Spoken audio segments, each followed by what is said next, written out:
किसान भाइयों, मिर्च की खेती हो या कोई अन्य खेती हो, उससे आपको कितना लाभ होना है ये दो बातों पर मुख्यतः निर्भर करता है।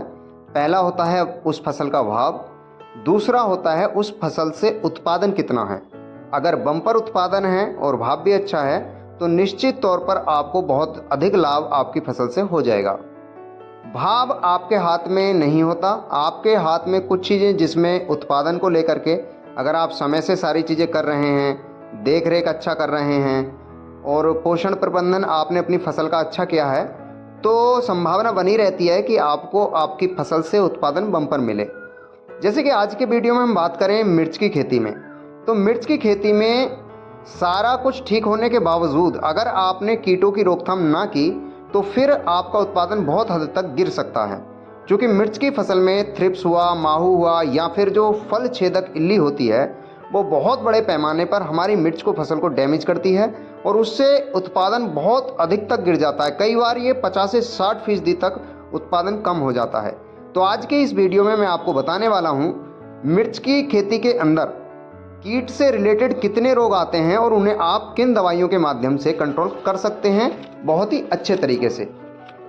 तो देखिए, अगर हम बात करें मिर्च के अंदर जो रस चूसक कीट होते हैं जिसके अंदर थ्रिप्स और माहू है, ये दोनों प्रमुख बीमारियां हैं। फ्लोवरिंग के टाइम पे भी आती हैं या फिर आप जब छोटा पौधा होता है उस समय भी देखते हैं चिपचिपा लार्वा रहता है और छोटे छोटे जो हरे और हल्के पीले रंग के चीज़ें रहती हैं जिसमें थ्रिप्स और माहू रहता है।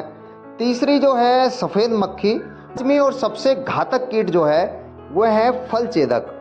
इसमें जो सूंडी है कई बार अपने तने को भी काट देती है या मुख्यतः ये जो है हमारी जो मिर्च होती है, जो फल होता है उसके अंदर घुस जाती है और खाती रहती है और इससे जो भी फल अपना बनता है मिर्च वाला उसे डैमेज करती चली जाती है। तो 100 आउट ऑफ द 100% आपको ये नुकसान कर देती है जिस भी फल पे लग जाती है। फिर आपको आपके मार्केट के लिए उत्पादन नहीं मिल पाता है, तो इसको रोकना बहुत ही आवश्यक हो जाता है। छठी चीज़ इसमें जो होती है कटुआ इल्ली, जो हमेशा रात के समय आती है और नीचे से तने को काटती है, जड़ क्षेत्र के आसपास से तने को काटती है जिससे पूरा पौधा आपका सूख जाता है। तो ये भी बहुत घातक चीज़ है। और जो सबसे लास्ट जो कीट रहता है वाइट लेट करके रहता है, जो प्रथम वर्षा के आसपास ये लगता है। अब इन सभी कीटों पर जो दो नॉर्मल दवाइयाँ हैं या एक तीसरी दवाई भी मैं बताऊँगा।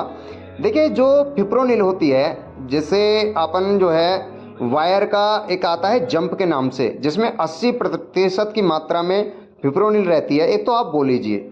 दूसरी इमामेक्टिन बेंजोएट 5% में भी आती है और अलग अलग फॉर्मुलेशन में आपको मिलती है। तो जो सेमनी टाइप रहती है, जो क्रिस्टल के रूप में रहती है, वो वाली आप लेंगे 5% एसजी फॉर्मुलेशन में। तो इमामेक्टिन और फिप्रोनिल को एक साथ अगर आप करते हैं तो इन सभी चीज़ों पर बहुत अच्छे प्रभाव और परिणाम देखने को मिलते हैं। और कई बार होता भी यह है कि जो कीट है वो बहुत लंबे समय तक के लिए रुक जाता है अगर आप इन दोनों दवाइयों का प्रयोग करते हैं।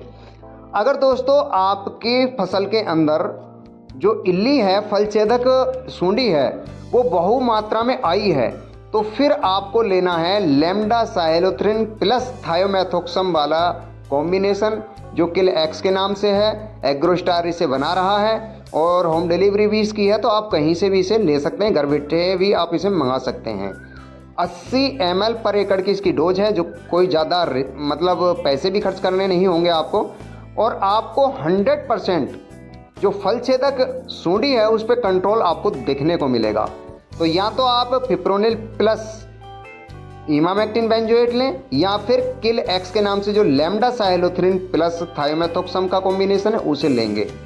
अगर बात करें जंप यानी फिप्रोनिल के डोज की, तो 15 लीटर या 18 लीटर वाले पंप में आप जो 2 ग्राम का पाउच आता है एक वो लेंगे और 1 ग्राम पर लीटर के हिसाब से इमामेक्टिन बेंजोएट लेंगे। दोनों को अलग अलग घोल करके मिला करके स्प्रे कराइए और दोस्तों आप परिणाम देखेंगे कि बहुत ही लाजवाब परिणाम आपको आपकी फसल पे देखने को मिलेगा। जैसा कि हमारे इन किसान भाइयों ने सह फसली कॉन्सेप्ट के आधार पर ये फसल की हुई है, जिसके अंदर मिर्च भी है, धनिया भी है और मेंथा भी है, पिपरमेंट भी। तो जहां पिपरमेंट पे बहुत ज़्यादा सूंडी आने की संभावना बनी रहती है, प्रतिवर्ष आती भी है, ऐसी स्थिति में आपको बहुत ही प्रिवेंटिव होकर के अपनी मिर्च की फसल पर ये स्प्रे डालने होते हैं। क्योंकि मेंथा के अंदर बहुत तेज़ी से सूंडी आती है और बहुत जल्दी सूंडी आती है। तो इसलिए मेंथा की फसल में अगर आपने मिर्च की खेती की हुई है तो वहाँ तो आपको बहुत ही जागरूक रहना पड़ेगा। और दोस्तों, सहफसली कॉन्सेप्ट पर आप अपने थोड़ी ज़मीन से भी अधिक लाभ कमा सकते हैं। जैसा कि अभी देखिए आप, अभी मिर्च की फल आई नहीं है और इसमें जो धनिया है वो स्टार्ट हो चुका है और धनिया इस समय गर्मी में बहुत महंगा जाता है। तो एक जरिया ये हो गया हमारी आमदनी का। दूसरा जो मेंथा है वो आपसे 1.5-2 महीने बाद कट करके साफ़ हो जाएगा और तब मिर्च हमारी चलनी शुरू हो जाएगी। तो यानी एक ही खेती में, थोड़ी खेती में आप 3 फसल उगा सकते हैं और ज़्यादा लाभ ले सकते हैं। तो जो सहफसली कॉन्सेप्ट है आप उसे भी अपना सकते हैं, बस उसमें आपको पोषण प्रबंधन और कीट प्रबंधन पर बहुत बारीकी से ध्यान देना है, जिससे आप अधिक लाभ कमा सकें। अगर आप बताए अनुसार स्प्रे कर लेते हैं तो जो निम्न मैंने 6 प्रकार के कीट बताए उनसे निजात मिलेगी और आपको आपकी फसल से बम्पर उत्पादन मिलेगा। और रेट अगर किसी वजह से आपको मार्केट में अच्छा मिल जाए तो फिर आपकी बल्ले बल्ले होना निश्चित है। वीडियो की जानकारी यदि सही रही हो तो आप हमारे वीडियो को लाइक कर सकते हैं। समझें कि आप इसे साझा करें तो अपने दोस्तों को शेयर भी कर सकते हैं और हमसे जुड़ने के लिए हमारे YouTube चैनल को सब्सक्राइब भी कर सकते हैं। तो आज के वीडियो में केवल इतना ही। नमस्कार साथियों।